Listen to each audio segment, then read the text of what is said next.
This collection of tents, a pro-Palestinian protest that has provoked strong feeling and counter-protest, as students and staff attempt to pressure the University of Toronto into cutting any ties it has with Israel.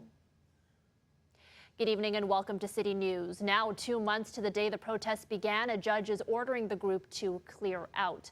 Melissa Nakovali is there at King's College Circle on U of T grounds as the groups process the judge's ruling. Melissa. Yeah, Erica, it's definitely not the decision that these protesters were hoping to hear here at the pro-Palestinian encampment at the University of Toronto campus.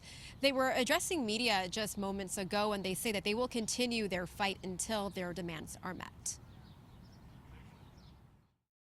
We've said from day one that we will not leave this campus until U of T discloses, divests, and cuts ties. That commitment stands firm. The university's shameful attempt to use legal force to brutalize its own students for the crime of protesting genocide will go down in history as a disgraceful chapter for this institution. We will not be intimidated. No amount of police presence, no threat of legal action, no Zionist threat, and no attempt to smear our movement will deter us from our mission.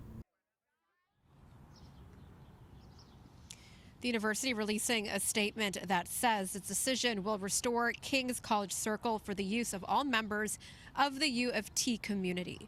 We trust that those in the encampment will abide by the court order and vacate the encampment before the court-imposed deadline. Anyone who chooses to remain in the encampment after that deadline will be subject to consequences under university policy and the law.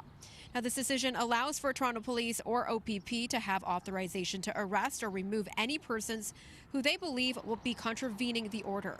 The court found that the removal of the encampment did not shut down the protesters' right to freedom of expression, as they are still allowed to protest anywhere on campus between 7 a.m. and 11 p.m.